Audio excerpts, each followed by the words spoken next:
Hello there. I am resuming the Kimchi Chronicles, and I am happy to report that everything is really nice and fizzy. Ruben is here with me. He's here to check out the kimchi too. It's day 3, and it is coming right along. If you can see the bottom, as things start to get funky and fizz and ferment, the cabbage kind of naturally expands and kind of creeps up in the jar. So what I'm going to do is I have my nicely washed hands, and I'm just going to push it down in there, and see it's fizzy and really nice and sour. I mean, you can't see that.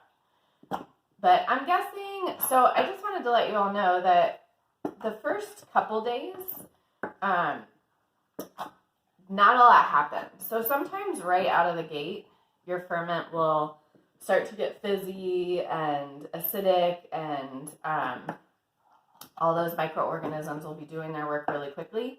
They were a little bit sluggish this time. And I don't think that it probably has much to do with this, but possibly because my kitchen is so, as I'm guessing a lot of yours is right now with coronavirus, incredibly clean. You know, I've just been cleaning all the surfaces constantly, since that's where it lives. So I don't know. It's also been pretty cold, even though it is spring. But I'm guessing that it's gonna go for another couple days, and it'll be ready. But that's just a way to say that if your ferment is kind of doesn't seem like much is happening, give it another day, give it another day, give it another day, because I have never in my life ever had a veggie ferment that did not take, that just never started to ferment. So have patience. So I did still have it on this casserole dish in case it overflows, but it didn't overflow. And so, you know, continue to check on your kimchi every day.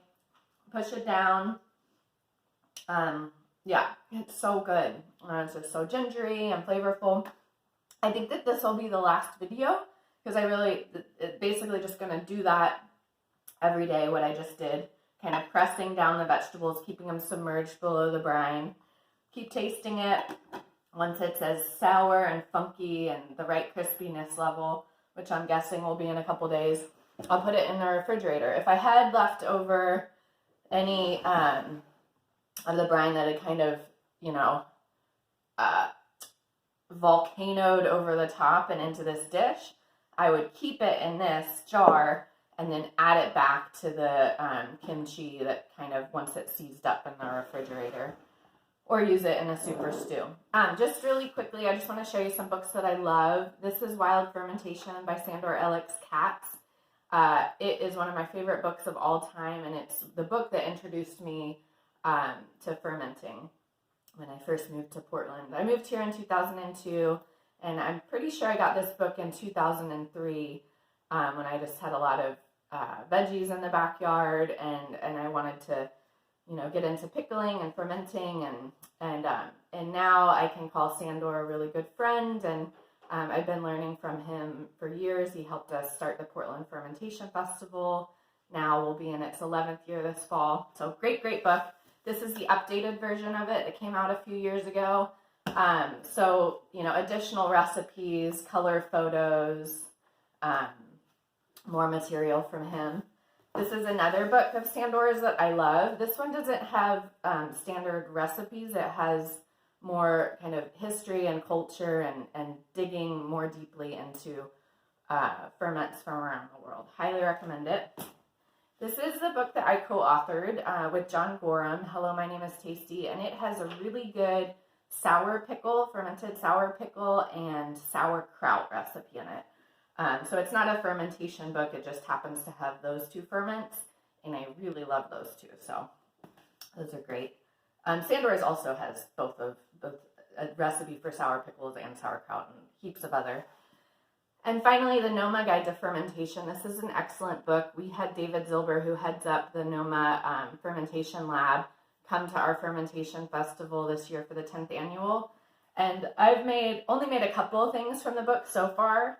Everything has turned out excellently. And so I highly recommend it. I have some fermented chanterelles that I then dehydrated. They're somewhere over there from that book that are great. But I think I'm going to keep doing these. I think that the next YouTube video I'll do is for nettles. So kind of not fermenting, but foraging. And this is nettle tea that I made last night from them. I'm going to make some nettle pesto. But since a lot of us have more time on our hands and it's beautiful spring, I think just doing sort of some foraging videos would be fun. I also am soon going to be going to make dandelion wine and pick dandelions. And that's a Sandor Katz recipe from Wild Fermentation. So that might be fun to do those. Anyhow, I hope that your kimchi is fizzing right along and getting nice and funky and acidifying. Remember to always open up the jar every day, push those veggies down. I think that I might have mentioned in one of the videos that one time I had a jar that got so pressurized because all the microorganisms were eating and moving around and off-gassing. And in the middle of the night, I heard this squealing sound. It woke me up. And I think that it was about every 2 minutes. So it was pressure escaping from the jar. I came out just in time. It could have shattered and exploded. I wrapped it with a towel and really slowly gave it a little bit of turn, a little bit of turn, a little bit of turn. And then when I took the lid off, it truly erupted like a volcano. And all of the cabbage and ginger and daikon came up about this high, and then it was just liquid all around. So be careful when opening. All right, I hope that you all are staying safe and keeping productive and feeling healthy, and enjoy your kimchi.